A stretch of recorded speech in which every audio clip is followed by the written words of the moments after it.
ચાલો તો થઈએ બ્રજવાસી, પરિક્રમા કરીએ 84. આ બધાનો યાત્રા દરમિયાન હું ત્યાગ કરીશ. જો આ બધું મનમાં છે, પણ બને તો આ બધી વસ્તુનો 40 દિવસ દરમિયાન જ્યાં સુધી હું યાત્રામાં છું ત્યાં સુધી હું ત્યાગ કરીશ. તો ઘણીવાર લોકોને એમ થાય લાખોમાં એક બનો, કરોડોમાં એક બનો. એટલે ઘણાને એમ થાય કે મહેનત કરીને કોઈ લૌકિક જગ્યા ઉપર પહોંચી જવું, યા લૌકિક સિદ્ધિ યા લૌકિક કોઈ વસ્તુની પ્રાપ્તિ કરી લો તો જ લાખોમાં તમે એક કહેવાઓ, તો જ કરોડોમાં એક બનો. કોઈને ધંધામાં બહુ સફળ જોઈએ તો લાગે આ લાખોમાં એક. એવું જ નથી હોતું. તમે ક્રોધ છોડી દો ને તોય લાખોમાં એક થઈ જાઓ, કારણ કે લાખોને છૂટતો નથી. તમે ઈર્ષ્યા છોડી દો ને તોય લાખોમાં એક થઈ જાઓ, કારણ કે લાખો લોકોને છૂટતી નથી. તમે દ્વેષ છોડી દો તોય લાખોમાં. કોઈ વસ્તુ મેળવીને જ લાખોમાં એક ન થવાય, પોતાની અંદર પરિવર્તન કરીને પણ લાખોમાં એક બની શકાય. તો જીવનમાં સમજ એ કેળવવાની કે મારે વિશેષ બનવું છે, એના માટે કોઈ વિશેષ વસ્તુ મેળવવાની જરૂર નથી. પોતાની અંદર વિશેષતા પ્રગટાવીને પણ વિશેષ થઈ શકાય. જીવનમાં સારી સમજ મેળવીને પણ લાખોમાં એક થઈ શકાય. જેટલા જેટલા મહાપુરુષો થયા એમની વિશેષતા યાદ કરીને આપણને એમ થાય કે આ તો લાખોમાં એક છે. અને એટલા માટે પોતાની અંદર ઉત્તમ પરિવર્તન કરીને પણ વિશેષ બની શકાય. તો કામ, ક્રોધ, લોભ, ઈર્ષા, મદ, મત્સર આનો ત્યાગ કરો. આ યાત્રાનો નિયમ છે. યાત્રાનો બીજો એક નિયમ કે બીજાના અપરાધોને હું ક્ષમા કરીશ. આ યાત્રાનો નિયમ છે. આપણે કોઈને દુઃખ ના આપીએ, પણ બીજાથી ઘણીવાર આપણને દુઃખ મળતું હોય અને આપણને એમ થાય કે આણે આવું કેમ કર્યું. પણ યાત્રા કરવા નીકળ્યા છો એટલે અત્યારે હું ભગવાન મેળવવા નીકળ્યો છું. એટલે મારે કોઈ પણ લૌકિક પ્રપંચમાં ફસાવું નથી. એટલે બીજાના અપરાધોને હું ક્ષમા આપીશ. અમારા હરિરાય મહાપ્રભુજી તો એમના શિક્ષાપત્રો આદિમાં કહે છે કે બીજાને ક્ષમા ન આપવી પણ અપરાધ છે. કારણ કે આપણી દયા એ બીજાની યાચના ઉપર ડિપેન્ડ શા માટે રહે? પેલો ક્ષમા માંગે ત્યારે જ આપું ના. એને અપરાધ કર્યો, મારે એ અપરાધને સંગ્રહિત નથી રાખવો, મારે એને ક્ષમા કરવો છે. તો યાત્રાનો નિયમ, જે કોઈના બીજાથી પણ ત્રુટિ થાય તો એને હું ક્ષમા આપીશ. આગળ અનેક નિયમોની ચર્ચા કરવામાં આવી છે. શુદ્ધ પવિત્ર આચાર વિચાર રાખીશ. કષ્ટ પડે તો એ ધૈર્ય રાખીને બધું જ સહન કરીશ. યાત્રામાં જ્યારે પણ જાઓ ત્યારે ફરિયાદો ઓછી કરો અને સહન કરતા શીખો. વિપરીત સંજોગોને સહન કરી મારું મન ભગવાનમાં રહે છે કે નહીં, આ આપણી પરીક્ષાની ઘડી હોય છે. વિપરીત સંજોગો હોય છે ને, એ તો આપણી પરીક્ષાની ઘડી હોય છે. અને આપણે આખું વર્ષ સારું ભણતા હોઈએ છીએ, પરીક્ષામાં જ ફેલ થઈને પાછા આવીએ છીએ. અનુકૂળ સંજોગો એ આપણી જાતની પરીક્ષા નથી. પ્રતિકૂળતામાં જ આપણે કેવા છીએ એ આપણે ચકાસવાનો સમય આપણને મળે છે. અને એટલા માટે જ્યારે પણ યાત્રામાં જાઓ, કારણ કે વ્રજયાત્રામાં તમે જે ગયા હશે ખબર હશે, એમાં જુદા જુદા આ વીઆઈપી પાલ, આ સાદા પાલ, આ વ્રજવાસીના પાલ, અનેક પ્રકારના પાલ એમાં હોય. જેમ તમે જે લીલી પરિક્રમામાં કદાચ ન ગયા હોય તો એમને કહી દઉં, એના બધા નિયમો હોય. પાટ પર સુવાનું, ગાદલું નહીં વાપરવાનું, નાનકડા એક ટેન્ટમાં રહેવાનું હોય છે, રોજ 2 ડોલ તમને પાણી મળે, એનાથી જ આખો નિર્વાહ ચલાવવાનો હોય. સવારે 4 વાગે ઉઠીને ચાલતા ચાલતા જવાનું હોય. પગમાં ચપ્પલ આદિ નહીં પહેરવા, એનો પણ નિયમ આવે છે. સાબુ આદિનો ઉપયોગ ન કરવામાં આવે. દાઢી, નખ, વાળ આદિ કાપવાના નિષેધ હોય. આ બધા નિયમો છે. એટલે તમે વ્રજયાત્રામાં જુઓ તો બધાની દાઢી એવી વધી ગઈ હોય, વાળ મોટા વધી ગયા, ઘણા તો ઓળખાય નહીં. પણ આ વ્રજયાત્રાના નિયમો છે. એ સમયે એક સંન્યાસી જેમ રહે એ રીતે તમારે રહેવાનું હોય છે. આ 40 દિવસ એ વૈષ્ણવી સંન્યાસના દિવસો છે. કારણ કે એમ વૈષ્ણવ ધર્મમાં સંન્યાસની પરંપરા નથી, પણ આ 40 દિવસ તમે વ્રજયાત્રામાં જાઓ તો એક સંન્યાસી વૈષ્ણવ, એક વિરક્ત વૈષ્ણવ કેવો હોય કે જે ઘર બાર છોડીને જેમ સંન્યાસી વનમાં રહેતો હોય, અને એ વનમાં રહેવાની અનુભૂતિ આ 40 દિવસમાં તમને થાય. અને એટલા માટે આ બધા નિયમો આપવામાં આવે છે. વ્રજયાત્રામાં જ્યારે પણ તમે રહો ત્યારે સાદા ટેન્ટ હોય ને એમાંય બધી ઋતુના અનુભવ તમને વ્રજયાત્રામાં થઈ જાય. યાત્રા ઉપડે ને ત્યારે ઉનાળો હોય, પછી પાછા વચ્ચે વચ્ચે વરસાદ આવે, વાવાઝોડા આવે, પાણી ભરાઈ જાય, કમર કમર સુધી કીચડો ભરાઈ જાય, પણ તોય જે નિયમ લઈને રહ્યા હોય ને એ પાલ છોડીને ન જાય. કારણ કે નિયમ હોય, ગાદલા પર તો સુવાનું નહીં, સાદી પાટ ઉપર સુવાનું, ચપ્પલ પહેરવાનું નહીં. અને ત્યાં વાવાઝોડા આવ્યા હોય, જે ગયા હોય એમને ખબર હશે, આમ પાલના થાંભલા પકડીને ઉભા રહેવું પડે તો પાલે ઉડી જાય. 6 ઋતુનો અનુભવ તમને 40 દિવસમાં થઈ જાય. કારણ કે આ વર્ષા ઋતુ જાય ને છેલ્લે યાત્રા પૂરી થવાની હોય ને ત્યારે શિયાળાનો શરૂઆત થઈ ગઈ હોય. આસો મહિનો આવે એટલે સવારે સવારે એવી ઠંડી લાગે, પણ સવારે ઉઠી સ્નાન કરીને વૈષ્ણવ તો જે ચાલતા જાય ખુલ્લા પગે, અને પાછળ પાછળ ચોબાજી આગળ આગળ પ્રોત્સાહન કરતા હોય, ગોપાલ ગોપાલ કરતા કરતા વ્રજવાસીઓની સાથે સાથે જે યાત્રા ઉપડે અને એના જે દર્શન કરવાનો આનંદ આવે. ખરેખર ક્યારેક જો મોકો મળે, તમે ભલે વ્રજયાત્રા ન કરી શકો, પણ જ્યારે વ્રજયાત્રા ચાલતી હોય ને એ સમયે તમે ભારતમાં હો ને તો એકવાર વ્રજયાત્રાનું દર્શન કરવા જરૂર જજો. તમને આખું એક એવું ગામ દેખાશે, આખું એક વૈષ્ણવનું ગામ, જ્યાં વૈષ્ણવની બેંકો હોય, દવાખાનું હોય, એમ્બ્યુલન્સ હોય, બધી વ્યવસ્થા એ ગામમાં હોય. 5,000 10,000 વૈષ્ણવ આખી વ્રજયાત્રા સાથે કરતા હોય, અને જે એક અલૌકિક માહોલ બન્યો હોય, બધાએ કૃષ્ણ ભક્તિ કરનારા ભેગા થયા હોય. તો આવા અનેક પ્રકારના નિયમો વ્રજયાત્રા માટે આપવામાં આવે. કારણ કે વ્રજની ભૂમિ એ સાધારણ ભૂમિ નથી. યમુનાજીની કૃપા વગર, આજ્ઞા વગર એમાં પ્રવેશ ન કરે. અનેક પ્રકારના નિયમોમાં એ પણ આપવામાં આવે કે વ્રજયાત્રા દરમિયાન એકે ડાળી હું તોડીશ નહીં વનની. કારણ અત્યારે આપણે જયારે વ્રજની પરિસ્થિતિ જોઈએ તો કેટલું બધું વસી ગયું છે, વનો રહ્યા જ નથી. આપણે ભલે વન યાત્રા કહીએ પણ વન હવે ઓછા થઈ ગયા. વ્રજયાત્રા સમયે નિયમ આપવામાં આવે. આવા અનેક વિધ નિયમોનો સંકલ્પ લઈ માણસ વ્રજમાં જાય. કારણ કે આ વ્રજની ભૂમિ એ સાધારણ ભૂમિ નથી. અનેક અનેક પુરાણોમાં વ્રજનું મહાત્મ્ય વર્ણન કરવામાં આવ્યું છે. સંસ્કૃતમાં વ્રજ શબ્દનો અર્થ જ થાય વ્રજ ગતૌ ધાતૌ. વ્રજ શબ્દનો અર્થ થાય ગતિ, જવું, એને કહેવાય વ્રજ. એમાં પણ અનેક ઉપસર્ગો, પ્રવ્રજ, ઉપવર્ગ, ઉપવ્રજ, નિવ્રજ, અનેક પ્રકારના સંસ્કૃતમાં અનેક, હમણાં એનો વિસ્તારથી ચર્ચા નથી કરતો, પણ વ્રજ શબ્દનો અર્થ થાય જવું. બીજો એક સંસ્કૃતમાં અર્થ કર્યો વ્રજંતી ગાવો યસ્મન્નિતિ વ્રજઃ, કે જ્યાં ગાયો જતી હોય એને વ્રજ કહેવાય. વ્રજ શબ્દની અનેક વ્યુત્પત્તિઓ, અનેક અર્થો પુરાણોમાં, શાસ્ત્રોમાં કરવામાં આવ્યા. જ્યાં અનેક ગાયો જતી હોય એને વ્રજ કહેવાય. ત્રીજો એક અર્થ એમ કર્યો વ્યાપ્તમ વ્રજઃ. સ્કંદ પુરાણમાં કહ્યું કે ગુણાતીતમ પરમ બ્રહ્મ વ્યાપકમ વ્રજ ઉચ્યતે. જે ગુણાતીત બ્રહ્મ જે સર્વત્ર વ્યાપેલો છે એને કહેવાય વ્રજ. વ્રજ એટલે વ્યાપકતા, જે સર્વત્ર ફેલાયેલું હોય. વ્રજના મહાત્મ્યને અનેક રૂપે આપણે ત્યાં ગાવામાં આવ્યું છે. અનેક પુરાણોમાં એની ચર્ચા કરવામાં આવી છે કે આ વ્રજમંડળ છે શું, કેમ એની મહત્તા. સૌથી પહેલી વાત તો એ કહેવામાં આવી કે વ્રજભૂમિ જે છે એ આ પૃથ્વીનો ટુકડો નથી, એવો ઉલ્લેખ કરવામાં આવ્યો. આધિદૈવિક વ્રજયાત્રા જેને કહીએ છીએ. વ્રજ શબ્દ આવ્યો ક્યાંથી, કેમ આ પ્રદેશને વ્રજ પ્રદેશ કહેવામાં આવે છે, અનેક અનેક પુરાણોમાં એની ચર્ચા કરવામાં આવી. સ્કંદ પુરાણમાં ચર્ચા કરવામાં આવી કે પ્રભુ જ્યારે સ્વધામ પધાર્યા, યાદવા સ્થળી થઈ, પ્રભુ સ્વધામ પધારી ગયા, યાદવ કુળનો સંહાર થઈ ગયો. અહીંયા પાંડવો હિમાલય તરફ પ્રયાણ કર્યું, દ્વારિકા ડૂબી ગઈ. સ્કંદ પુરાણમાં આવી કથા આવે છે વ્રજ માટે કે દ્વારિકા ડૂબી ગઈ. ત્યારે ભગવાનના પ્રપૌત્ર, જો શ્રી કૃષ્ણના પુત્ર થયા પ્રદ્યુમ્નજી, પ્રદ્યુમ્નજીના પુત્ર થયા અનિરુદ્ધ, અને અનિરુદ્ધના પુત્ર થયા વજ્રનાભ. એનું નામ હતું વજ્રનાભ. મથુરાના રાજા બન્યા, રાજ તિલક કર્યું એમને.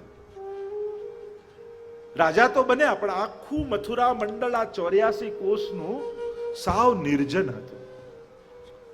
કારણ કે પ્રભુ જ્યારે પધારી ગયા, વ્રજભક્તો પણ પધારી ગયા, આટલા વર્ષો વ્યતીત થઈ ગયા, આખું વ્રજમંડળ ઉજ્જડ બનેલું છે. હવે રાજતિલક તો થયું, મથુરાના રાજા તો બન્યા, પણ કોઈ પ્રજા જ નથી એમના પ્રદેશમાં. એકવાર પરીક્ષિત મહારાજ એમના ભાઈ થાય અને દૂરના જ્યારે સગા થાય, અર્જુનના પુત્ર, અને આવ્યા વ્રજમંડળમાં અને વાત કરી વજ્રનાભજીએ પરીક્ષિત મહારાજને કે મારું તો આખું પ્રદેશ નિર્જન છે, કઈ છે જ નહીં, ઉજ્જડ છે, હું આમાં રાજ કઈ રીતે કરું? અને ત્યારે પરીક્ષિત મહારાજે એમના જે પુરોહિત છે પરમાત્માના સાંડિલ્ય મુનિ, એમને આમંત્રિત કર્યા. અને સાંડિલ્ય મુનિને વાત કરી વજ્રનાભજીએ કે મારો આખો પ્રદેશ નિર્જન છે, ઉજ્જડ છે, પછી હું આમાં રાજ કઈ રીતે કરું? ત્યારે સાંડિલ્ય મુનિએ કહ્યું કે આ તમે જે પ્રદેશના રાજા બન્યા છો એ પ્રદેશ કોઈ સાધારણ પ્રદેશ નથી. ભૌતિક રૂપે તમને નિર્જન દેખાય છે, પણ આનું આધિદૈવિક સ્વરૂપ તો બહુ સમૃદ્ધ છે. આ પ્રદેશ કોઈ સાધારણ પ્રદેશ નથી, સાક્ષાત પરમાત્મા આમાં નિવાસ કરે છે. આ પ્રભુની લીલા ભૂમિ છે. સારસ્વત કલ્પમાં પ્રભુએ આ પ્રદેશમાં અનેક પ્રકારની લીલાઓ કરેલી છે. કેટલા કુંડો, કેટલા વન, કેટલા ઉપવન આ પ્રદેશમાં બિરાજમાન છે. આવ મારી સાથે. અને સાંડિલ્ય મુનિ લઈ ગયા સાથે વજ્રનાભજી, અને સૌથી પહેલી વ્રજ પરિક્રમા વજ્રનાભજીએ કરી.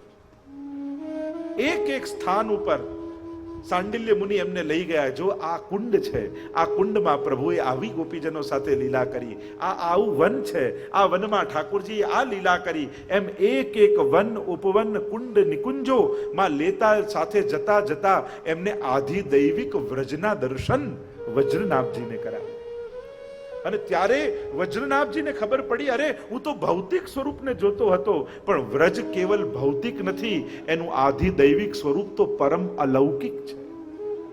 અને એટલા માટે જ વ્રજયાત્રાની આગળ આજે પણ લખાય છે આધિદૈવિક વ્રજયાત્રા. આધિદૈવિક યાત્રા એટલે આંખથી દેખાય એ ભૌતિક, બુદ્ધિથી જેનું મહાત્મ્ય સમજાય એ આધ્યાત્મિક, અને હૃદયથી રસ રૂપે જે અનુભવાય એને કહેવાય આધિદૈવિક. આ ત્રણ ભેદ છે. આપણી સેવામાં, આપણા કથામાં, આપણી પરિક્રમામાં મહાપ્રભુજી દરેક વસ્તુને ત્રણ સ્વરૂપે બતાવે છે: આદિ ભૌતિક, આધ્યાત્મિક અને આધિદૈવિક. એમ તમે યાત્રા કરવા જાઓ ને જે દેખાયું એ જોઈને આવી ગયા તો તમે ભૌતિક પરિક્રમા કરી કહેવાય. પણ તમે ગયા અને ત્યાં પ્રભુએ જે જે લીલા કરી હતી એ લીલાનો અનુભવ કરીને આવ્યા, ભાવના કરીને આવ્યા, તો તમે આધિદૈવિક પરિક્રમા કરી કહેવાય. અને એટલા માટે આપણે ત્યાં લીલી પરિક્રમાની આગળ લખીએ છીએ આધિદૈવિક વ્રજયાત્રા. આ કોઈ પ્રવાસ નથી કે ફરવા નીકળ્યા હોઈએ, આ આધિદૈવિક યાત્રા છે. અને આધિદૈવિકતા એટલે જે દેખાય છે એ જોઈને નથી આવ્યા, જે જોવા ગયા હતા એ જોઈને પાછા ફર્યા છે.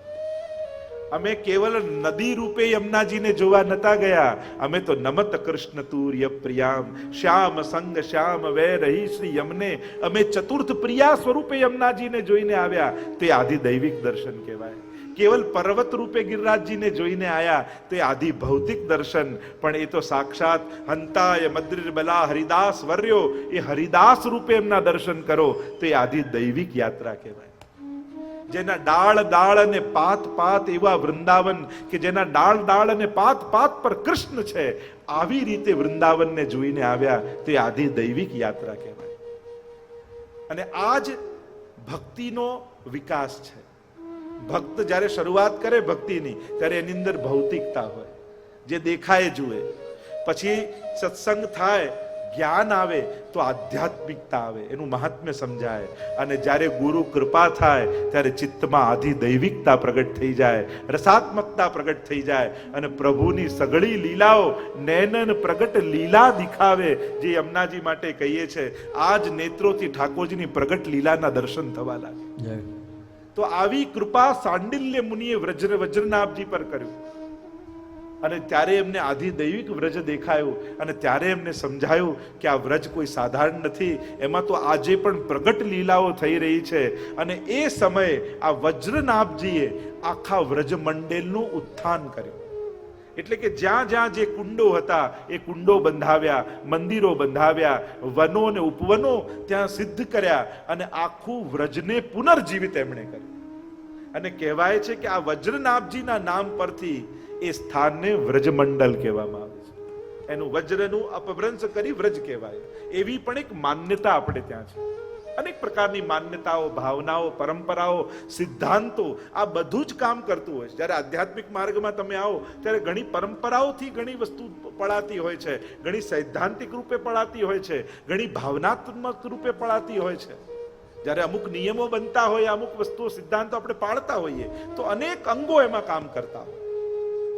તો એવું પણ એક મહાત્મ્ય, વ્રજની મહત્તા સ્વીકારવામાં આવી.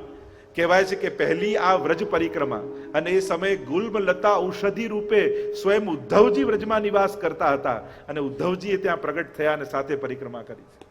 એવો ઉલ્લેખ સ્કંદ પુરાણમાં કરવામાં આવે છે.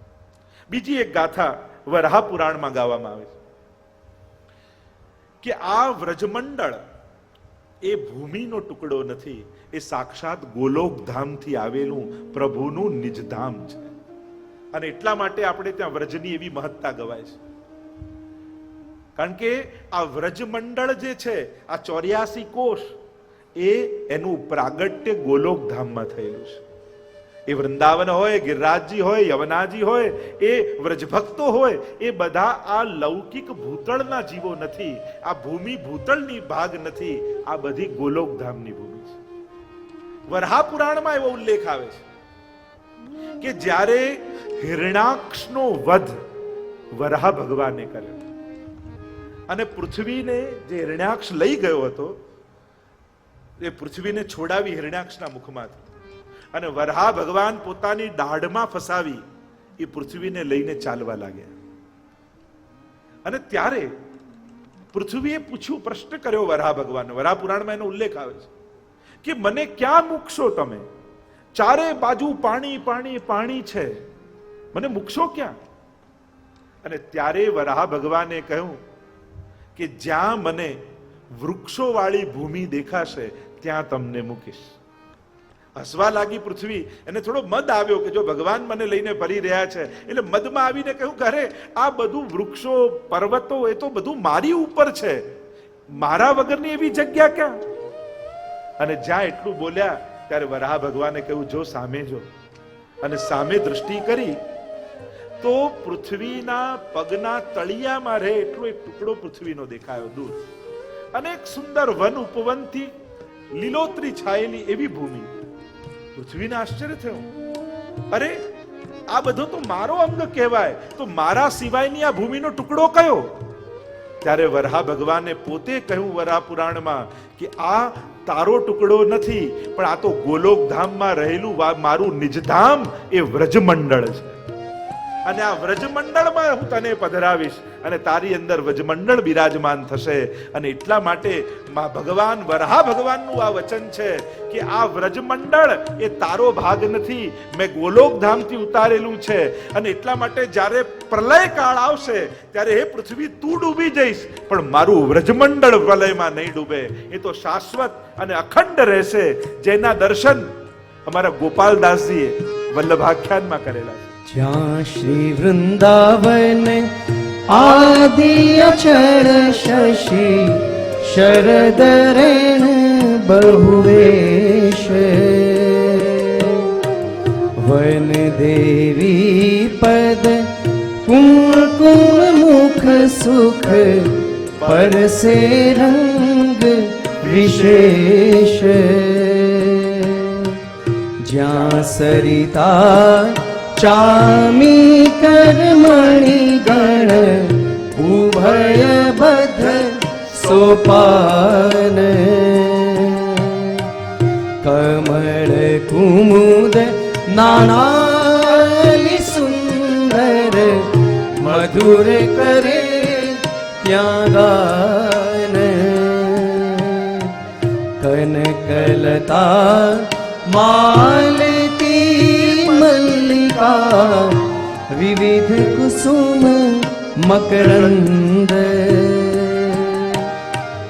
શીતલ પવન જકોરે લહેરે પરસે અતિ આનંદ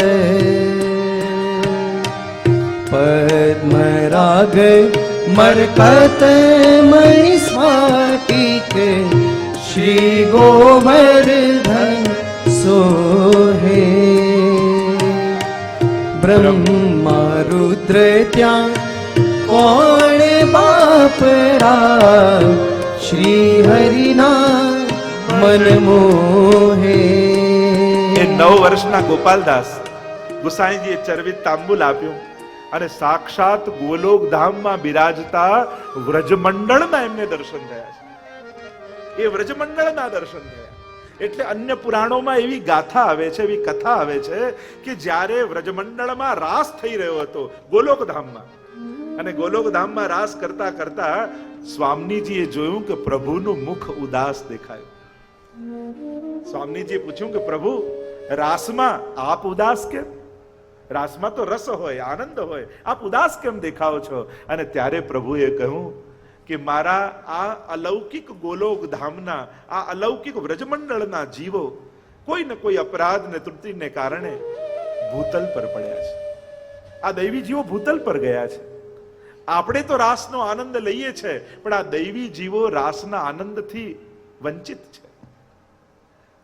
ત્યારે સ્વામીજીએ કહ્યું, આપને ઉદાસ કેમ જોઈ શકીએ? પ્રભુ, આપ ભૂતલ પર પધારો અને આપ આજ્ઞા કરો તો હું ભૂતલ પર આવું અને આપણે લીલાથી વિખૂટ્યા પડેલા જીવોને ફરી લીલામાં પ્રાપ્ત કરાવી. ઠાકોરજીએ કહ્યું, ભૂતલ પર તો જાઉં લીલામાં આ જીવોને લેવા માટે, પણ હું ક્યારે એકલો ન જાઉં. હું જાઉં એ પહેલા મારું વ્રજમંડળ મને જોઈએ, મારા ગિરિરાજજી મને જોઈએ, મારા યમુનાજી, મારા સ્વામીજી મને જોઈએ, તો હું ભૂતલ પર જાઉં. અને ઠાકોરજી જ્યારે આમ કહ્યું ત્યારે આ સમગ્ર લીલા પરિકરે નિર્ધાર કર્યો કે પ્રભુ પધારે એ પહેલા આપણે પહોંચી જઈએ. અને પ્રભુ પધારે છે ભૂતલ પર એ પહેલા પ્રભુનો સમગ્ર લીલા પરિકર ભૂતલ પર આવ્યો. નેહ કારણ શ્રી યમને પ્રથમ આઈ, ભક્ત કે ચિત્ત કી વૃત્તિ સબ જાન કે, તાતે અતિ આતુર જુધાઈ. અને એટલા માટે યમુનાજી પધાર્યા, ગિરિરાજજી પધાર્યા, વૃંદાવન પધાર્યું, વ્રજમંડળ ભૂતલ પર આવ્યું, સ્વયં સ્વામિનીજી મહાપ્રભુજી સ્વરૂપે પધાર્યા. અને હવે શ્રીનાથજી પધાર્યા દૈવી જીવોના ઉદ્ધાર માટે. અને આમ આ ગોલોક ધામમાં બિરાજતું વ્રજમંડળ ભૂતલ પર આવ્યું છે. અને એટલા માટે ભૌતિક રૂપે તમને કદાચ સાધારણ પૃથ્વી જેવું લાગે, પંચ તત્વનું બનેલું લાગે, સાધારણ તમને કદાચ દેખાય, પણ આધિ દૈવિક સ્વરૂપ વ્રજનું સાધારણ નથી. એ કેવલ પ્રભુના આનંદ અંશનો વિસ્તાર છે. ક્યારે પણ અલૌકિક તત્વોને લૌકિક નહીં જાણવા, લૌકિક જેવો વ્યવહાર નહીં કરવો, અને એમના માટે લૌકિક બુદ્ધિ ક્યારે નહીં રાખવી. એટલે પ્રભુની લીલાઓ છે ને, એને લૌકિક બુદ્ધિથી મૂલ્યાંકન ક્યારે નહીં કરવું, કારણ કે પ્રભુ લૌકિક નથી. ગીતાજીમાં સ્પષ્ટ પરમાત્માએ કહ્યું છે, જન્મ કર્મ ચમે દિવ્યમ. મારા જન્મ અને મારા કર્મ દિવ્ય છે. ઘણા લોકો એમ કે કર્મના ભોગ તો બધાએ ભોગવવા પડે. જો ને ભગવાને પણ તીર ખાવું પડ્યું. ભગવાનને કર્મ ભોગવવા પડતા નથી, કારણ કે ભગવાન કર્મવશ આવતા નથી. સ્પષ્ટ ગીતાજીમાં ભગવાન કહે છે કે હું સાધારણ નથી, મારા કર્મો સાધારણ. જન્મ કર્મ ચમે દિવ્યમ. મારું જન્મ દિવ્ય છે. હું કર્મથી બંધાઈને જન્મ લેતો નથી. ભય પ્રગટ કૃપાલા. પ્રભુ તો કૃપાથી પ્રગટે છે, ભક્તો પર કૃપા કરવા માટે આવે છે. અને એટલા માટે ભગવાનને કર્મવશ ના આવવું પડે. અને ભગવાનના કર્મો પણ લૌકિક નથી, પરમ અલૌકિક છે. અને એટલા માટે ક્યારે પણ પ્રભુની લીલામાં પોતાની લૌકિક બુદ્ધિ નહીં વાપરવી. નહીં તો આપણને ઘણી વાર ભગવાને આમ કેમ કર્યું, આ કરવાની શું જરૂર હતી. આપણે ભગવાનના લીલામાં પણ લૌકિકતા ગોતી લઈએ છીએ. અને જો લૌકિક બુદ્ધિ જોશો તો ભગવાનમાં પણ દોષ બુદ્ધિ જાગશે. પ્રભુ તો પરમ નિર્દોષ છે, એટલે એમનામાં પરમ અલૌકિક ભાવ રાખો. આમ સમગ્ર વ્રજમંડળ પધાર્યું. ગોલોકધામ પ્રભુનું નિજધામ ભૂતલ પર પધાર્યું. અનેક અનેક પુરાણોમાં કથા આવી. અન્ય પુરાણોમાં એવી પણ કથા વ્રજ માટે કહેવામાં આવી કે આ તો પ્રભુનું સ્વયં નિજધામ પધાર્યું. એટલે પ્રભુએ જ્યારે તીર્થરાજ પ્રયાગને બનાવ્યા, સમસ્ત તીર્થોના રાજા પ્રયાગને બનાવ્યા, એનું તિલક કર્યું કે આજ તું સમસ્ત તીર્થોનો રાજા. અને ત્યારે પ્રયાગે સમસ્ત તીર્થોની સભા બોલાવી, બધા તીર્થોને બોલાવ્યા. તો બધા તીર્થો આવ્યા તો ખરા, પણ વ્રજ ના આવ્યું. ત્યારે ફરિયાદ કરી પ્રભુને કે પ્રભુ આપે મને તીર્થોનો રાજા બનાવ્યો, તો બધા તીર્થો આવ્યા પણ વ્રજ ના આવ્યું. ત્યારે પ્રભુએ કહ્યું કે મેં તમને તીર્થોના રાજા બનાવ્યા છે, મારા ઘરના નહીં. વ્રજ તો મારું ઘર છે, મારું નિજધામ છે. તીર્થોના તમે રાજા હોઈ શકો, વ્રજ એ કોઈ તીર્થ નથી, એ તો પ્રગટ મારું ગોલોક ધામ છે. એવા પરમાત્માના પોતાના વચન છે. આપણે ત્યાં યાત્રામાં પણ 3 સ્થાનો કહેવાય છે: તીર્થ, ક્ષેત્ર અને ધામ. જે જગ્યાએ જલ અને સ્થળ બંનેની મહત્તા હોય એને કહેવાય તીર્થ. જ્યાં ભૂમિની મહત્તા હોય એને કહેવાય ક્ષેત્ર.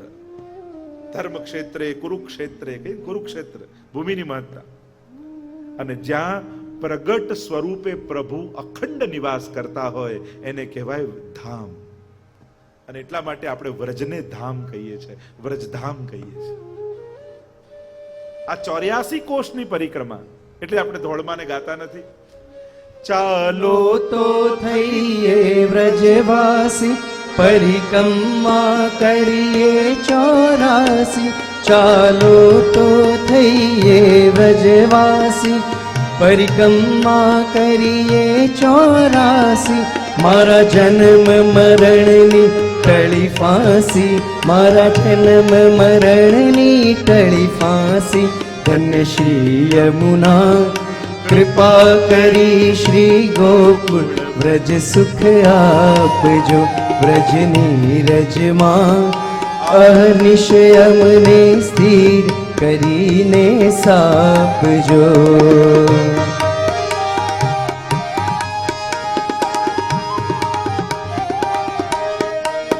શ્રી વૃંદાવનની વાટમાં વાલે રાસ રમાડ્યા રાતમાં.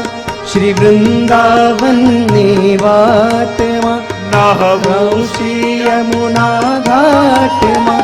વાલે રાસ રમાડ્યા રાતમાં, વાલે રાસ રમાડ્યા રાતમાં. ધન્ય શ્રી યમુના કૃપા કરી, શ્રી ગોકુળ વ્રજ સુખ આપજો. વ્રજની રજમાં અહર્નિશ અમને સ્થિર કરીને સાપજો. એવી આ વ્રજની ભૂમિ જે મુક્તિને પણ મુક્તિ આપવા સમર્થ છે, એવી આ વ્રજભૂમિ જ્યાં આજે પણ આ વ્રજની ભૂમિમાં ભૂતકાળ નથી, અખંડ વર્તમાન કાળ ચાલે છે. એટલે વ્રજમાં ક્યારે પણ ભૂતકાળ ગોતવા જતાય નહીં કે આટલા હજારો વર્ષ પહેલા ભગવાને કેવી લીલા કરી, કઈ લીલા કરી, કયા ચિહ્નો છે. ભૂતકાળ જોવા ન જતા. ત્યાં આજે પણ પ્રભુ લીલા કરી રહ્યા છે. એ અખંડ લીલાઓ આજે પણ ચાલે અને આજે પણ ભક્તોને એનો અનુભવ થઈ રહ્યો છે. આજે પણ લોકો અનુભવ કરીને આવે છે. કેટલા લોકો વ્રજવાસ કરે છે અને નિત્ય પ્રભુના અનુભવો કરી રહ્યા છે. આટલી એક પ્રાચીન પરંપરા જે વલ્લભકુળ થકી આજે પણ સચવાયેલી છે, જે વ્રજયાત્રાની પરિક્રમા જે વ્રજનાથજીએ કરી, વચ્ચે પછી થોડો એક ગેપ આવ્યો. શ્રી મહાપ્રભુજીના જીવન ચરિત્રમાં જોઈએ તો મહાપ્રભુજીએ વન પરિક્રમા કરી છે, ગુસાઈજીએ સ્વયંએ કરી, એ પછીના આચાર્યોએ કરી, અને છેલ્લા 101 વર્ષથી તો ખૂબ જ વ્યવસ્થિત રૂપે એ વલ્લભકુલે પરંપરાને આગળ વધારતા સમગ્ર કષ્ટોને સહન કરી બધું જ છોડી એક પાલમાં રહી ખુલ્લા ચરણારવિંદથી વૈષ્ણવની સાથે પરિક્રમા કરે છે. અને આ બધી લીલા ભૂમિઓમાં બધા જ વૈષ્ણવ તમે લીલી પરિક્રમામાં જુઓ તો ઠાકોરજી પધરાવીને આવ્યા હોય અને બધા પોતપોતાના ઠાકોરજીની રસોઈ કરતા હોય, ભોગ ધરતા હોય, અને જે જે સ્થળ ઉપર લીલાઓ થઈ હોય એ સ્થળ પર ઠાકોરજીના મનોરથો થાય. આજે પણ વ્રજની જો પરંપરા તમે જુઓ તો વ્રજવાસીઓ નિત્ય લીલી પરિક્રમામાં રાસ લીલા કરે. એટલે કે જે સ્થળ ઉપર પરિક્રમાનો મુકામ હોય એ સ્થળ પર ઠાકોરજીએ જે લીલાઓ કરી હોય એ લીલાના વેશ ધારણ કરી અને વ્રજવાસીના બાળકો લીલા કરતા હોય અને એમાં ભગવદ આવેશ આવે એમ કહેવાય છે. તો આ વ્રજયાત્રા મહોત્સવ 84 કોષ પરિક્રમાનો આપને વ્રજની અનુભૂતિ કરાવવાનો આ એક ઉત્સવ છે. ગુણગાન, સેવા, પરિક્રમાની સાથે સાથે આપણે વ્રજવાસી બનવાનો એક મોકો આપણને મળવાનો છે. કારણ કે આ વ્રજની ગાથા તો પ્રાચીન પરંપરા વેદથી લઈ આજ સુધીના જેટલા સંતો મહાત્માઓ થયા બધાએ વ્રજની મહાત્મ્ય ગાયું છે. ભાગવતજીમાં પણ તમે જુઓ તો વિદુરજી અને ઉદ્ધવજી જ્યારે મળે છે ત્યારે વ્રજની બાલ લીલાઓનું સ્મરણ કરે છે. તૃતીય સ્કંદમાં અમારા ગોપીજનો ગોપી ગીત ગાતા જ્યારે વ્રજનું મહાત્મ્ય ગાય છે અને ગોપી ગીતમાં પહેલા જ શ્લોકમાં ગોપીઓ વ્રજનું મહાત્મ્ય વર્ણન કરતા કહે જયતિ તેધિકં જન્મના વ્રજ શ્રયત ઇન્દિરા શશ્વદત્રહી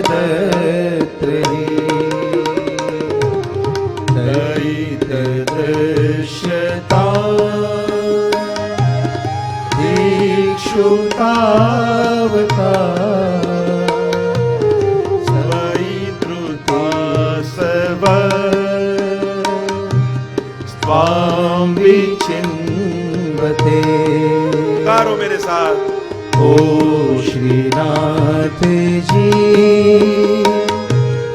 आवजो तमे वाट जोई રહ્યા ક્યારના અમે. ગોપીઓ જ્યારે પ્રભુ અંતર ધ્યાન થઈ ગયા છે અને મધ્યની રાત્રિએ વૃંદાવનમાં પ્રભુને શોધી રહી છે, નિસ્સાધન બની છે, યમુનાજીના કિનારે આવીને પ્રભુને પુકાર કરી રહી છે. અને ત્યારે પ્રભુની મહત્તા ગાતા પહેલા વ્રજભૂમિની મહત્તા ગોપીઓએ ગાઈ છે. પ્રભુ આપ શ્રેષ્ઠ છો એમ ન કહ્યું, પણ યુક્તિપૂર્વક કહ્યું કે આપને કારણે આ ભૂમિ શ્રેષ્ઠ બની ગઈ છે. જયતિ તે અધિકમ જન્મના વ્રજ. प्रभु आप प्रकट हुए ना, तो आप जिस भूमि पर प्रकट हुए उस भूमि का महात्म्य इतना बढ़ गया कि अब वैकुंठाद अधिक, वैकुंठ करता પણ હવે વ્રજની મહત્તા વધારે થઈ ગઈ છે. લોકો હવે વૈકુંઠવાસ નથી ઈચ્છતા, હવે બધા વ્રજવાસ ઈચ્છે છે. એવી મહત્તા થઈ છે વ્રજની ભૂમિની. વ્રજવાલુ રે વૈકુંઠ નહીં આવું, ત્યાં નંદકુંવર ક્યાંથી લાવું. જોઈએ લલિત ત્રિભંગી મારે ગિરધારી, સંગ જોઈએ શ્રી રાધે પ્યારી. અમને તો પ્રભુ વ્રજેશ ગમે છે. આ વ્રજયાત્રા મહોત્સવમાં 10 વસ્તુનો અનુભવ આપણે કરવાનો છે. કારણ કે વ્રજની મહત્તા આ 10 તત્વોથી છે. આ 10 તત્વોનો અનુભવ યા આ વ્રજ 10 તત્વોનો સ્વીકાર આપણને વ્રજવાસી બનાવશે. ત્યારે વ્રજયાત્રા યા વ્રજની ભૂમિ જોડે આપણે આત્મસાત કરીશું. એટલે મારે આ 7 દિવસમાં 10 તત્વોની ચર્ચા કરવી છે. પહેલું તત્વ વ્રજભૂમિનો વ્રજેશ. મારે તમને બ્રહ્મનો અનુભવ નથી કરાવવો, મારે તમને આ વ્રજેશનો અનુભવ કરાવવો છે. તમે પ્રશ્ન કરશો કે બ્રહ્મ અને આ વ્રજેશ, આ કૃષ્ણમાં ફરક શું? તો કે બહુ મોટો ફરક છે. શેનો ફરક? બંને એક તો છે, હા, કદાચ તત્વતઃ એક હશે, પણ બંનેના સ્વભાવમાં બહુ મોટો ફરક છે. અચ્છા, સ્વભાવમાં શું ફરક છે? કે પેલો બ્રહ્મ છે ને, એના શરણે જઈએ ને તો હિસાબના ચોપડાઓ ખોલીને બેઠો હોય. તે કેટલા પાપ કર્યા ને કેટલા પુણ્યો કર્યા ને તે કેટલું તપ કર્યું ને કેટલા દાન કર્યા, પણ જ્યારે આ વ્રજેશના શરણે આવીએ, આ વ્રજના અધિષ્ઠાતા શ્રી કૃષ્ણના શરણે આવીએ, ત્યારે એ બધા ચોપડા બંધ કરી અને દોડતો આવીને આપણને બાથ ભીડી લે છે. બસ આ ફરક છે બ્રહ્મ અને વ્રજેશમાં. આ ફરક છે વૈકુંઠવાસી અને વ્રજવાસી એવા કૃષ્ણમાં. એટલે અમારા રસકાનજી કહે ને, વેદન ઢૂંઢ્યો પુરાણન ગાનન બધે મેં તમને ઢૂંઢ્યો. વેદમાં શોધ્યો, બ્રહ્મને શોધ્યો, વેદમાં પુરાણમાં બધે જ ગોતીને આવ્યો, પણ મને ક્યાં મળ્યો એ બ્રહ્મ? કે જ્યારે બધે ગોતતા ગોતતા ત્રિલોકમાં ફર્યો, પણ જ્યારે હું વ્રજમાં આવ્યો અને ત્યાં ગોતતા ગોતતા મેં ભગવાનને ક્યાં પામ્યા?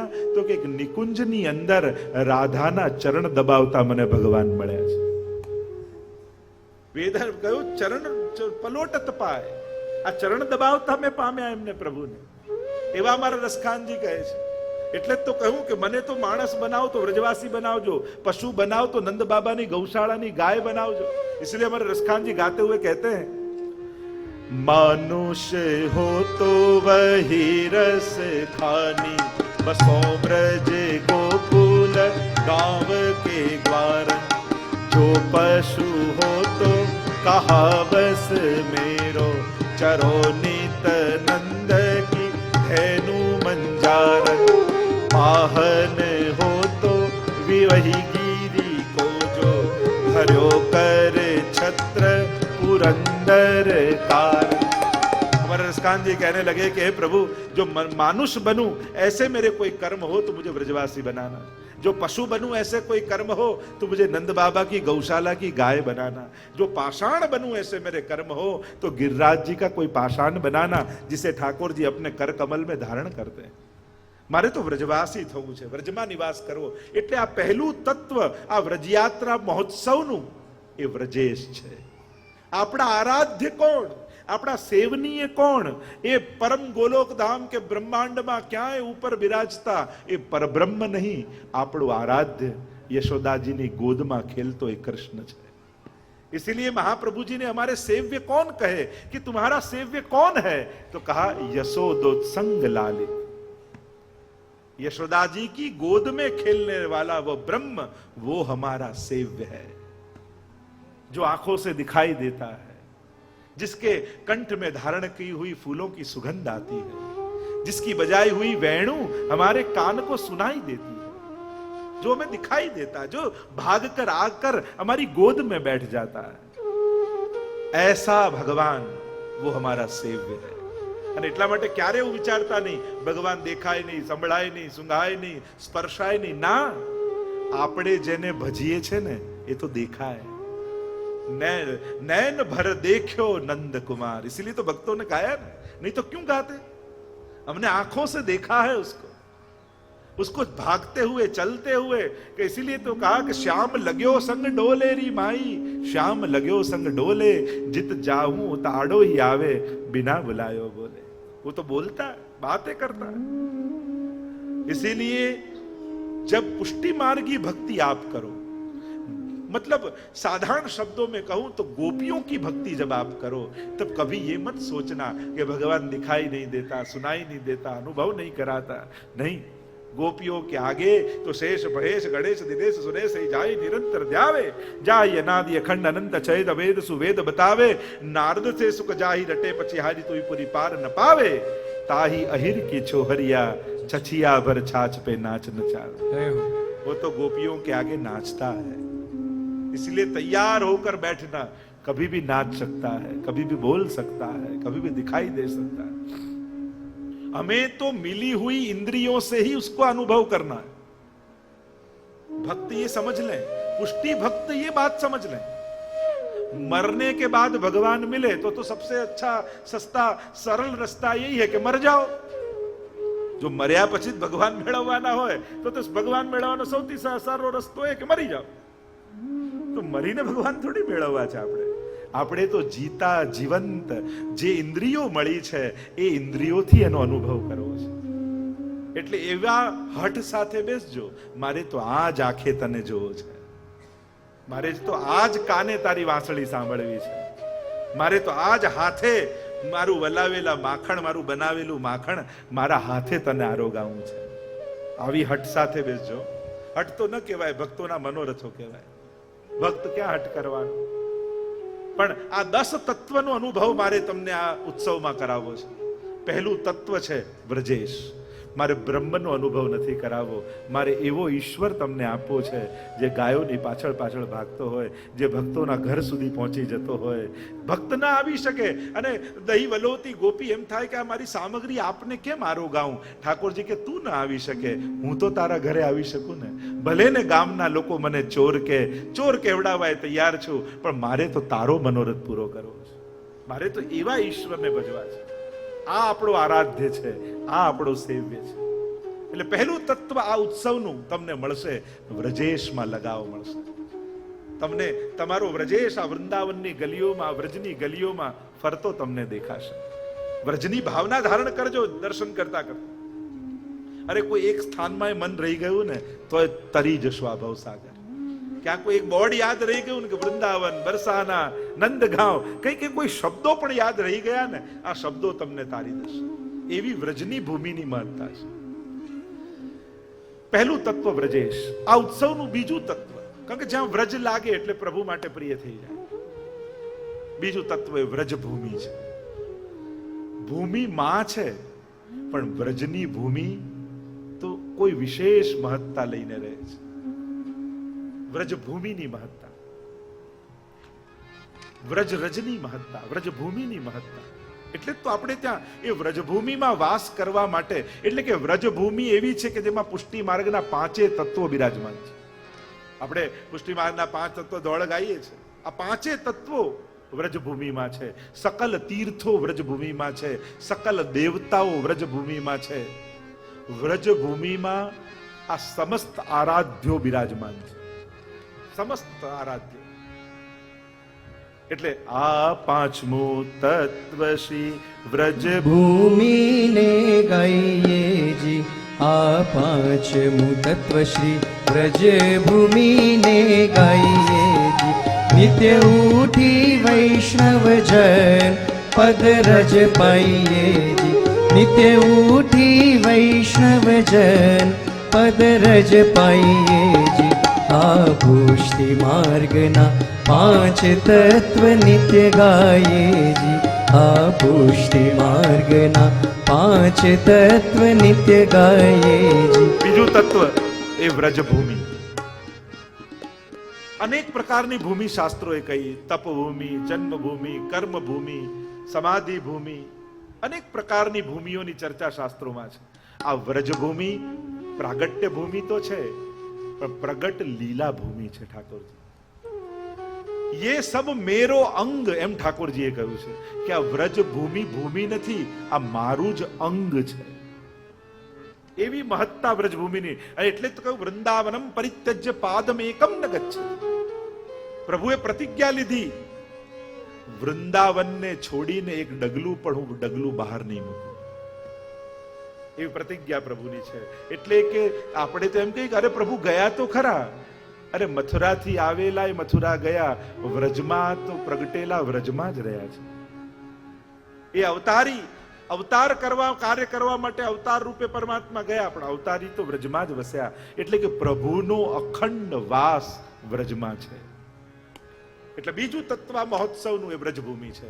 એટલી અદ્ભુત રીતે સજાવટ કરી. અમારે ખાસ આ સજાવટ કરનારા બધા જ કાર્યકર્તાઓ માટે ખાસ તાળીઓ વગાડો. અદ્ભુત અલૌકિક સજાવટ કરી છે. કારણ કે એક એક સ્થળોને જે સુંદર રીતે સજાવવામાં આવ્યા. અને તમને એક વિશેષ રૂપે પણ કહું કે આ જેટલી સજાવટની વસ્તુઓ છે એ ભારતમાં એમ તૈયાર કરી, પણ બધી ઇકો ફ્રેન્ડલી વસ્તુઓથી તૈયાર કરવામાં આવી છે. કે બધી જે એ વસ્તુઓ જે તૈયાર કરી છે કે જે કુદરતને હાર્મ ન કરે, એવા પ્રકારની વસ્તુઓથી બધું તૈયાર કરવામાં આવે છે. તો આ વ્રજભૂમિનું દર્શન, અનેક ગાથાઓ વ્રજભૂમિ માટે તો ગવાઈ છે. જેટલું ગાઈએ વ્રજભૂમિ માટે ઓછું. તો આ ઉત્સવનું બીજું તત્વ એ વ્રજભૂમિ. ત્રીજું તત્વ એ વ્રજ ભાષા છે. કારણ કે વ્રજ યાત્રા કરતા કરતા 40 દિવસમાં ઘણા વૈષ્ણવોને જો વ્રજ ભાષા બોલતા બોલતા આવે, ઘણા શબ્દો શીખી જાય. અને વ્રજમાં જાઓ અને વ્રજ ભાષાથી દૂર રહો તો તમે ક્યાં વ્રજનો આનંદ લીધો? એટલે અમારા ઠાકોરજી તો એમ કહે છે કે એક વ્રજવાસી કી ગાલી પર 100 આદર બલિહારી. જય વ્રજ ભાષા માટે પ્રભુને એટલો લગાવ છે કે એમ વ્રજવાસીઓ માટે ઠાકોરજી પોતે કહે વ્રજવાસીઓ ગાળી બહુ દે. જેમ સુરતના લોકો માટે કહેવાય એમ વ્રજમાં પણ એવું કહેવાય કે વ્રજભાષામાં ગાળો બહુ આવે.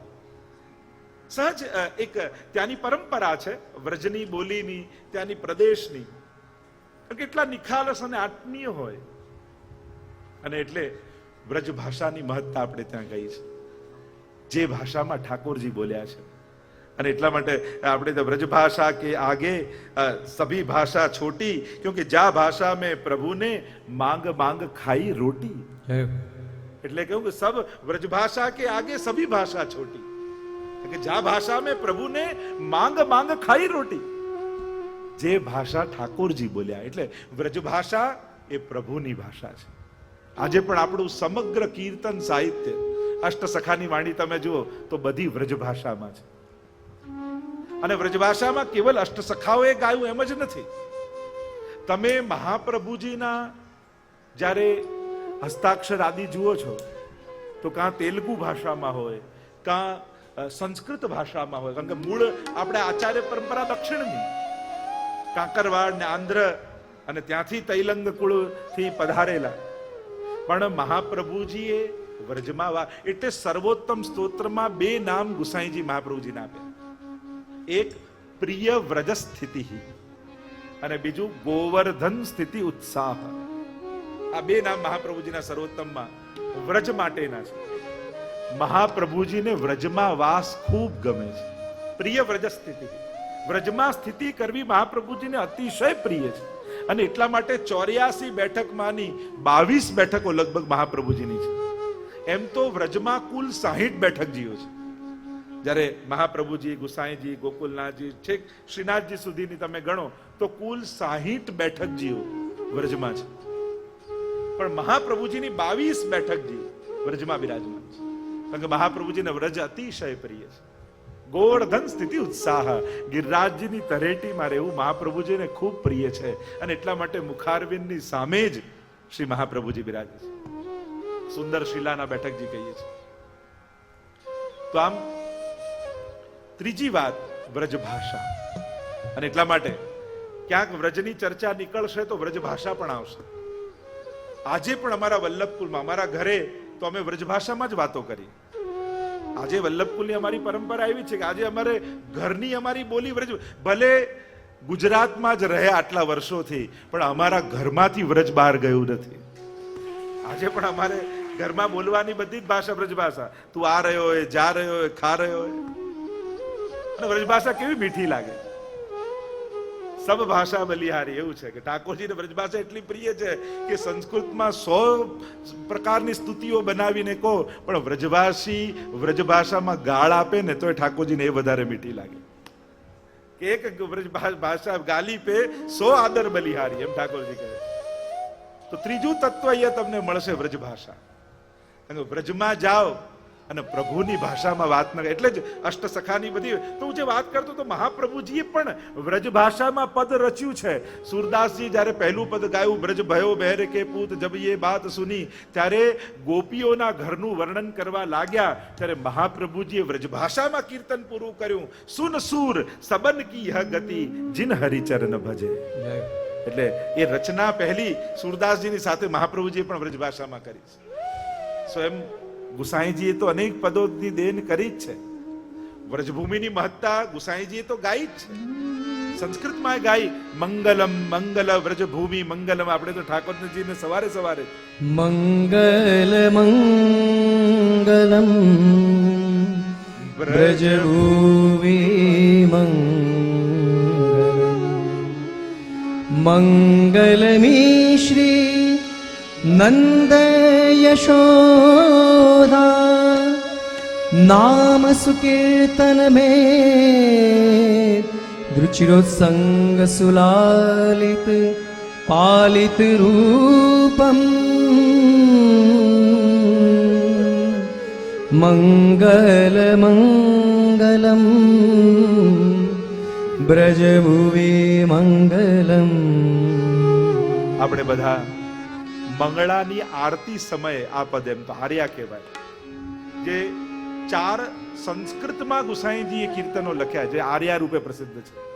તેમ સંસ્કૃતમાં તો ગાથા ગવાઈ, પણ વ્રજભાષામાં પણ ગુસાઈજીએ તો અનેક પ્રકારથી વ્રજનું મહાત્મ્ય ગાયું છે. એવો પ્રસંગ પણ આવે છે ને કે જ્યારે ગિરધરજી ને ગુસાઈજી બિરાજ્યા હતા હવેલીમાં, ગોકુલમાં, અને બહાર કંઈ અવાજ થતો હતો તો પૂછ્યું, ગિરધરજી જઈને જુઓ શું થાય છે.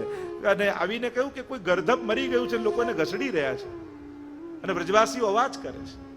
અને આ સાંભળતા જ ગુસાઈજીના નેત્રો ભરાઈ આવ્યા. પૂછ્યું કે કાકાજી આપની આંખમાં આંસુ કેમ? ત્યારે કહ્યું, અરે गिरधर, ये गधे के भाग की कहा सराहना करे. આ ગર્ધબના ભાગ્યની શું સરાહના કરીએ કે મર્યા પછી પણ એનું શરીર વ્રજ રજમાં આળોટાઈ રહ્યું છે. અરે મારી જોડે પણ ગિરધરજી આવું જ કરજો. અને ઇતિહાસ એમ કહે છે કે ગુસાઈજી સદે ગિરિરાજજીમાં પધાર્યા ત્યારે પોતાનો ઉપરણો એક વૃક્ષ ઉપર ટીંગાળીને ગયા, અને ગિરધરજી એ ઉપરણાને વ્રજરજમાં આળોટાવતા એ ઉપરણાનો અગ્નિ સંસ્કાર ગિરધરજીએ કર્યો. એવી વ્રજની ગાથા ગવાઈ. આખી વલ્લભકુલની પરંપરા તો વ્રજ સાથે એટલી જોડાયેલી છે કે અમારા દરેકના મૂળ મંદિરો લગભગ વ્રજમાં છે. મૂળ સ્વરૂપો ત્યાં બિરાજે છે. અને પહેલા તો આ ગુસાઈજી ત્યાં બિરાજતા સતગરામાં, એટલે 7 નિધિ સ્વરૂપો પણ ત્યાં, નવનિધિ વ્રજમાં બિરાજેલું છે. અને એ વ્રજની સંસ્કૃતિ એ આપણી હવેલીમાં આજે પણ જળવાયેલી છે. આજે પણ તમારે વ્રજ સંસ્કૃતિને સમજવી હોય તો કોઈ પણ હવેલીમાં જાઓ તો તમને આખું વ્રજ સંસ્કૃતિ, એટલે કે ત્યાંના વાતાવરણ પ્રમાણે લંડનમાં રહેતા હો તોય ત્યાંની ઋતુ પ્રમાણે તમે ઘરે સેવા કરો છો. વિચાર કરો. એટલે મહાપ્રભુજીએ કેવલ હવેલીને વ્રજ નહીં બનાવ્યું, જેના ઘરે ઠાકોરજી પધરાવ્યા એ બધાના ઘર મહાપ્રભુજીએ વ્રજ બનાવી દીધા. કારણ કે એનું વાતાવરણ, એ ત્યાં ગવાય વ્રજભાષાના કીર્તનો, ત્યાં ધરાય વ્રજની સામગ્રી. એટલે વ્રજભક્તો વ્રજમાં જે લાડ લડાવે એ અહીંયા લંડનમાં પણ રહીને તમે તમારા ઘરમાં વ્રજ ઊભું કર્યું છે. એટલું બધું વ્રજભૂમિની મહત્તા ગવાય. અને વ્રજભાષાને જીવંત કોઈએ રાખ્યું હોય તો આ પુષ્ટિ પરંપરાએ રાખ્યું છે, અને એમાં પણ આપણા અષ્ટ સખાની વાણીએ જીવંત રાખ્યું છે. શ્રી શ્રી કૃષ્ણ इति श्रुतिसारम् नाम स्वार्थजनाशयतापापहमिति मङ्गलरावम् व्रजसुन्दरी वयस्य सुरभिवृन्द मृगिगणनिरुपमभावा मङ्गलसिन्धुचयाय મંગલ મંગલમ બ્રજભુવિ મંગલમ. ત્રીજું તત્વ વ્રજ ભાષા છે, જે ભાષા પ્રભુ બોલ્યા છે. ચોથું તત્વ વ્રજભૂષા છે. અને વ્રજની ભૂષા એટલે વ્રજભક્તોની ભૂષા. આજે પણ આપણે ત્યાં સેવા આદિમાં ધોતી, બંડી, બહેનો સાડી, ચણિયા ચોળી આદિ ગોપીઓ બની. ઘણા લોકો કે આ બીજું પહેરીએ એમાં શું તકલીફ? અમે એ જ કહીએ, પહેરો એનો વાંધો નહીં, એટલે સેવામાં જાઓ એમાં કોઈ અપરાધ નથી, પણ ઠાકોરજી સામે જાઓ ને તો વ્રજભક્ત બનીને જજો, જેથી ઠાકોરજીને તમે પોતાના લાગો. જય. બસ ફરક એટલો જ કે તમે પોતાના એના લાગો. તમારા કપડા જોઈને એમ લાગે કે મારો કોઈ વ્રજભક્ત આવ્યો છે, મારી કોઈ ગોપી આવી છે. અને એમે તમે દરેક જગ્યાના કપડા તો રાખો જ છો. દરિયા કિનારે ફરવા જાઓ તો કપડા જુદા, હિલ સ્ટેશન પર જાઓ તો કપડા જુદા, ડેઝર્ટમાં જાઓ તો કપડા જુદા, ઓફિસે જાઓ તો કપડા જુદા, ઘરે બેઠા હો તો કપડા જુદા. તો સેવાના કપડા જુદા રાખવામાં શું તકલીફ જાય છે? તમે દરેક જગ્યાએ જુદા વસ્ત્રો, ઋતુ, સમય, સંજોગ પ્રમાણે, એટલે કે એ સંજોગને તમે ઉત્તમ રીતે માણી શકો એવા વસ્ત્રો પહેરો છો. તો સેવામાં કૃષ્ણને ઉત્તમ રીતે માણી શકો એવા વસ્ત્રો પહેરવામાં ક્યાં વાંધો છે? મૂળ વસ્ત્રોની વાત એ છે કે તમે એ માહોલને માણી શકો. અને એટલા માટે આપણે ત્યાં સેવાનો આ ક્રમ. તો વ્રજભૂષા, અમારા વ્રજભક્તોની ભૂષા. પાંચમું તત્વ વ્રજ ભોજન.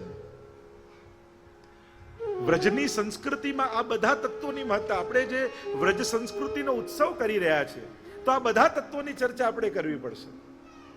વ્રજ ભોજન, જો આપણે ત્યાં સેવાના ક્રમમાં ઘણા બધા સામગ્રીઓના એવા પ્રકાર છે જે વ્રજમાં ઠાકોરજી આરોગે છે. વ્રજ કો બડો યહ મેવા એક ટેંટી, જાકો હોત શાક સંધાનો और बेजर की रोटी. बड़ो मेवा एक ब्रज में टेटी, बड़ो मेवा एक ब्रज में टेटी, बड़ो मेवा एक ब्रज में टेटी, बड़ो मेवा एक ब्रज में टेटी. ટેટી એટલે કૈડા જે કહીએ ને, કૈડાનું અથાણું ને તમે નાખો ને એને વ્રજભાષામાં ટેટી કહેવાય. કારણ કે વ્રજમાં વિશેષ રૂપે આ ફળ ઉગે. આ વ્રજમાં વિશેષતા છે. ઠાકોરજીને પ્રિય છે. કુંભનદાસ પાસે પણ આવ્યા અને ઠાકોરજીને કહ્યું કે બાબા આપકો કા આરોગનો હૈ? તો કે બસ ટેટી કો શાક, બેજર કી રોટી, દહીં और સંધાનો. આ પ્રભુનું પ્રિય ભોજન છે વ્રજમાં, વ્રજેશ. એટલે વ્રજ ભોજન એની પણ ચર્ચા આપણે ત્યાં વિશેષ રૂપે કહી છે. ઠાકોરજીને જેમ માખન પ્રિય છે, દહીં ગોરસ પ્રિય છે, એમ ભોજનમાં બેજરની રોટી અને ટેટીનું શાક આ પ્રભુને અતિ પ્રિય છે. जाको होते हैं साग संधानो, जाको होते हैं साग संधानो, और बेजर की रोटी, बड़ो मेवा एक ब्रज में टेटी. કુંભનદાસ પાસે પણ જ્યારે માનસિંહ આવ્યા અને કહેવા લાગ્યો, અરે તમે આવા નિષ્કંચન કેમ? તમે કોક તમારું ઘર ભંડાર ભરાવી દો. કહ્યું કે અમારા તો 2 વાણિયા છે, 2 બનિયા છે, 2 દુકાન, અને એમાંથી બધું અમને મળે. તો કે તમારા બનિયા કોણ? તમને રાશન આપનારા કોણ? તો કે બસ એક આ બોરનું ઝાડ છે અને બીજું ટેટીનું ઝાડ છે. એક ઉનાળામાં ફળ આપે, એક શિયાળામાં ફળ આપે, અને બંને અમારું બધુંય પૂરું કરે છે. અમારે આપની પાસે કંઈ નથી. બીજી એક સામગ્રી, જ્યારે એમ તો ઘણી બધી ચર્ચા કરી શકાય. ચતુરા નાગાનો ઉત્સવ આવે છે આપણે, અને એ સમયે શ્રાવણ મહિનામાં કંકોડાનું શાક ઠાકોરજીને ધરવામાં આવે છે. કારણ કે એ સમયે ઠાકોરજી પધાર્યા રાસ ચોતરામાં અને બીજું કાંઈ ન મળ્યું તો આજુબાજુ કંકોડાના વૃક્ષો ઉગતા હતા. ચતુરા નાગા એટલે તો દિગંબર અવસ્થામાં રહેતા નાગા સાધુ હતા. પણ થયું શ્રીનાથજી બાબા અહીંયા પધાર્યા છે તો એમને હું શું ધરું? તો ત્યાં કંકોડા ઉગતા, એટલે કંકોડાનું શાક એ સમયે ઠાકોરજીને ધરાયું. એટલે આજે પણ આપણે ત્યાં શ્રાવણ મહિનામાં ચતુરા નાગાનો ઉત્સવ આવે તો એ દિવસે ઠાકોરજી કંકોડાનું શાક આવે. એવી રીતે ઘણી બધી ચર્ચા કરી શકાય વ્રજ ભોજન ઉપર, કે ઠાકોરજી ત્યાં વ્રજમાં બિરાજીને કઈ કઈ સામગ્રીઓ વિશેષ રૂપે આરોગ્યા છે.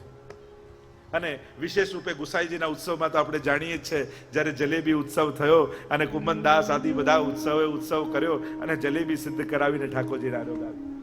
એવા અનેક પ્રકારની સામગ્રીના ઉલ્લેખ વ્રજની લીલામાં આવે છે. તો વ્રજ ભાષાનું જેવું મહત્વ, વ્રજ ભૂષાનું જેવું મહત્વ, એવું વ્રજ ભોજનનું પણ મહત્વ છે. તો આ વ્રજોત્સવમાં, આ વ્રજનો ઉત્સવ જ્યારે આપણે કરવા બેઠા છીએ તો આ પણ એક મહત્વનું તત્વ છે આપણે ત્યાં. છઠ્ઠું તત્વ વ્રજ રજ.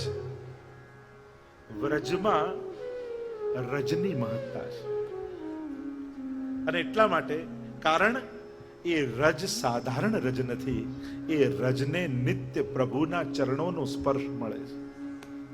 અને એટલા માટે વંદે નંદ વજસ્ત્રીણામ પાદ રેણુમ અભિક્ષ્ણસઃ યાસામ હરિકથોદ ગીતમ પુનાતિ ભુવનત્રયમ. કારણ કે વ્રજની ભૂમિમાં ઠાકોરજીની રજ છે, ગાયોની રજ છે અને ગોપીઓની ચરણ રજ છે. અને એટલા માટે આ રજને દુર્લભ કહી છે.